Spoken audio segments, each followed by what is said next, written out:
morning. Chapter 6 is really long, so I'm going to break it down into two parts, okay? So there'll be Chapter 6 Part 1, Chapter 6 Part 2, okay? So I don't overwhelm you with too long of a video this time. So at the end of Chapter 5, Darrell's mom asked him to go to the grocery store to pick up some oranges. She had a coupon, so great. So he goes and figures everything will be okay. And then Tyree and his friends end up showing up. But they really threaten him this time, and it super scares Darrell. So he threatens him, and he's telling him that like he better have money on Darrell better have money on him, and has to plan on giving it to Tyree. So that's just a whole other level of bullying that Darrell hasn't experienced before. So he's getting a little scared. So Chapter 6. After Tyree and his friends left, Darrell sat alone on the sidewalk. His whole body was shaking. When the boys were out of sight, he started gathering the oranges that were not ruined. Though the bag had been slashed, Darrell had no choice but to use it to carry the remaining oranges home. Each time he took a step, an orange would slip through the hole. He was bending to pick up an orange that had rolled into the street when he heard someone behind him. "Well, here's an extra bag, honey," said a heavy-set woman holding two bags. She was emptying one by moving a few groceries to the other. "That bag of yours sure ain't good for nothing." "Thank you," said Darrell, gratefully, taking the bag. He started packing oranges into it. "You're welcome, child," the woman said. "I don't believe I've seen you around here before." "Oh, I just moved here from Philadelphia. I live a few blocks up the street. My name is Darrell," he told her as he put the last orange into the bag. Darrell was glad to find that most of the fruit was intact. Only 6 oranges were too crushed to keep. "Well, I'm Mrs. Davis. I live in that apartment house at the corner. Just me and my grandson, Harold. I'm raising him all by myself," she said, pausing. She seemed lost in thought for a second. And then she asked, "Say, you wouldn't be going to Blueford, would you?" "Yeah, I'm a freshman there," Darrell said. "Well, praise the Lord," Mrs. Davis cheered. "The good Lord must have intended us to meet, 'cause my grandson Harold is a freshman too. That poor child is having a tough time in high school because he's so shy. He needs some friends to talk to. You seem like a nice boy.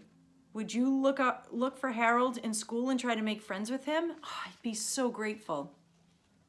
"Yeah, I can do that," Darrell said. He knew who Harold was. He was the guy who seemed to nod at him during algebra.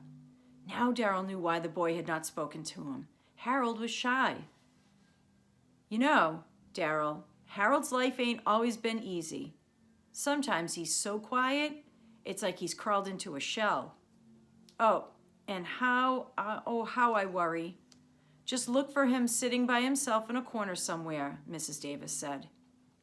Darrell noticed that her description described him as much as it did Harold. "I'll find him, Mrs. Davis," Darrell promised, "and thanks for helping me."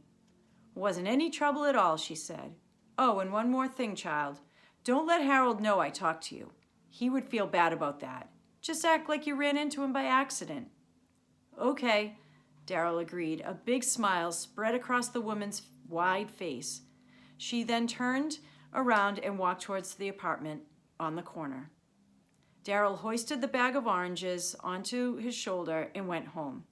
It seemed like days had passed since he left to go to the supermarket, but the living room clock indicated that only an hour had passed. Exhausted, Darrell put the fruit in the kitchen, went to his bedroom, and closed the door. He never wanted to go outside again, let alone go back to school tomorrow. Darrell flopped on his bed and stared at the ceiling. What am I going to do about Tyree? He wondered. Even if he dodged him tomorrow morning by taking the back way to school, he would run into Tyree eventually. He felt trapped, and his mother could not afford to give money to Tyree every day. But if he did not, He knew he would suffer. He had to do something, but what? If only I were bigger and stronger, Daryl thought. Then Tyree would leave me alone. But how could he make himself stronger? Daryl thought about Mr. Dooling's words. Sports help you build strength and confidence. Still, he could not picture himself playing basketball or running track. He could not see himself wrestling either. Daryl remembered what the kid in his gym class had said. If Daryl joined the wrestling team, he would be the practice dummy. Daryl thought about Tyree again in his mind. He replayed all that had happened after dinner.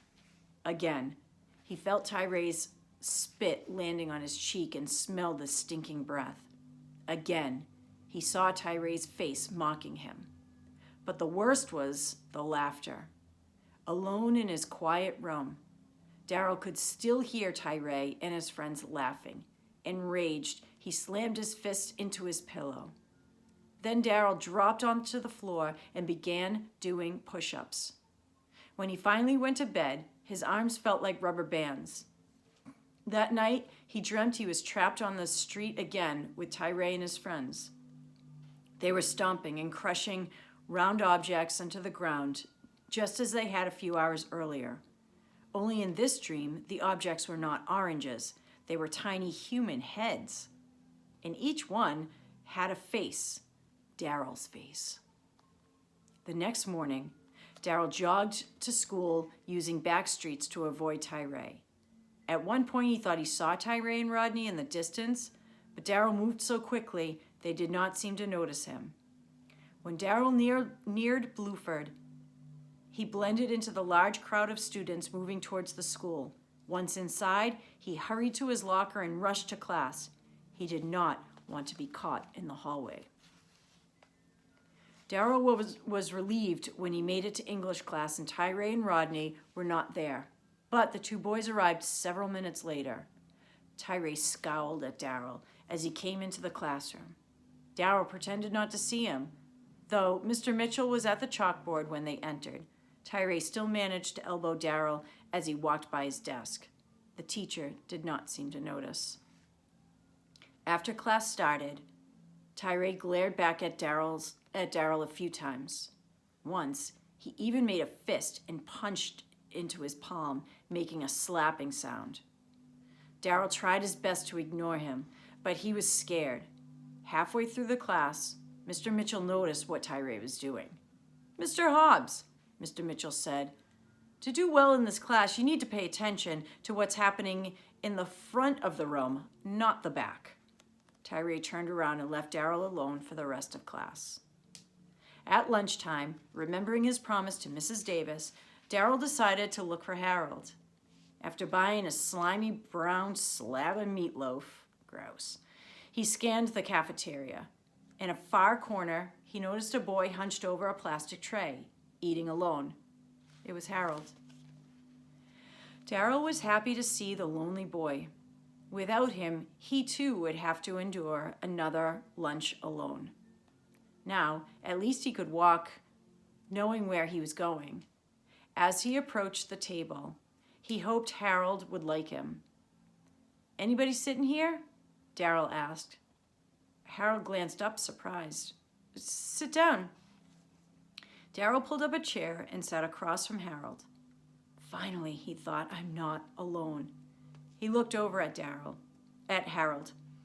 The boy was taller than Daryl, but slightly overweight. He had his grandmother's soft, round face. Harold did not look at him. He seemed afraid to make eye contact. "My name is Daryl Mercer," Daryl said.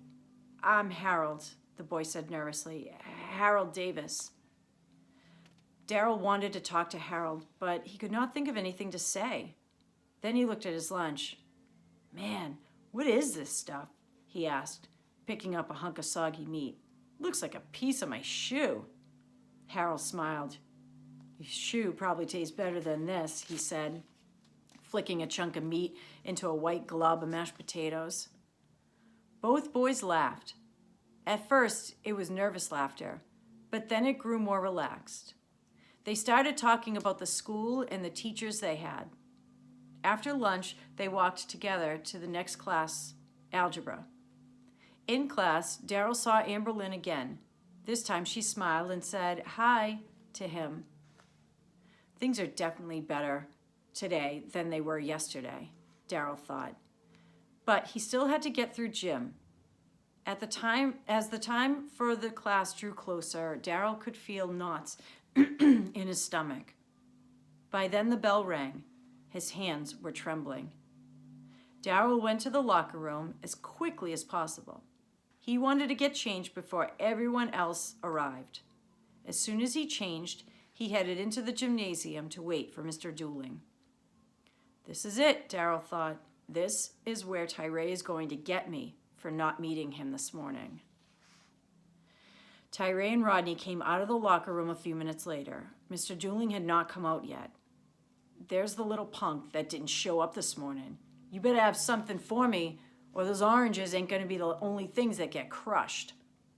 Tyree's voice was loud, and the other students turned to watch what was happening. I told you last night I ain't got no money, Daryl replied. Just then, Mr. Dooling arrived with his attendance sheet. Tyree quickly moved away. Today, we're continuing your conditioning. We'll jog like yesterday. Only now we're adding one extra lap around the track, Mr. Dooling said. Many students groaned. Don't worry, it's not a race. I want everyone to run at a good, steady pace. Let's go. Again, the class headed outside and started jogging. Within a few minutes, the crowd of runners spread out. Like the day before, Daryl watched over his shoulder as Tyree and Rodney closed in on him. Look at those legs, man. That boy runs like a chicken, Rodney said, getting nearer. That boy is a chicken, Tyree said.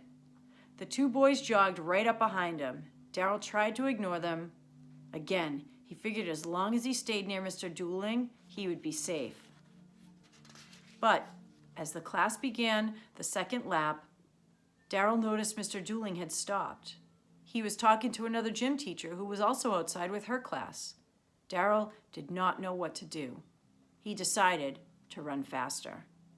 Look at the midget go, Tyree said. You better keep running, boy, because if you stop, you might not run again for a long time. Daryl sprinted as fast as he could. The three boys had moved towards the front of the pack of runners. But Daryl could not keep pace. He knew he was not as fast as Tyree or Rodney. He was already out of breath, and his heart was pounding. Daryl looked over his shoulder and saw Mr. Dooling in the distance, gradually beginning to catch up. He still did not know what to do. Then he felt a sharp kick against his ankle. The blow knocked Daryl's feet out from underneath him. He flailed his arms out and fought to catch his balance, but Tyree kicked his legs again. This time, Daryl tumbled to the ground, scraping his knee against the rough track surface. Other kids jumped up to avoid stepping on him. A few laughed as they passed. That boy is clumsy, Tyree said as he ran away. Daryl wanted to scream. Tyree did it. Tyree Hobbs kicked me. But when Mr. Dooling caught up to him, he only gritted his teeth and rubbed his ankle. He knew not to tell on Tyree. That would only make his torment even worse. Take a rest, Mercer, Mr. Dooling said as he jogged by. Pace yourself better next time. I told you this is not a race. Ugh. By the time Daryl was ready to begin running again, the class was heading back to the locker rooms. Some went right into the showers. Others changed quickly and waited for the final bell to ring so they could go home. Daryl was worried. He was one of the few people who had not changed back into his clothes. He knew he stood out more than ever. Quickly, he hurried to his locker. Just as he opened the metal door, a large hand reached over his shoulder and yanked his clothes out. Daryl knew it was Tyree. Rodney was standing on the other side of him, blocking anyone else's view of what was happening. Give me my clothes, Daryl exclaimed. Fool, those are mine, Tyree shouted. Okay, that's the end of part 1 of chapter 6, okay? Stay tuned for part 2.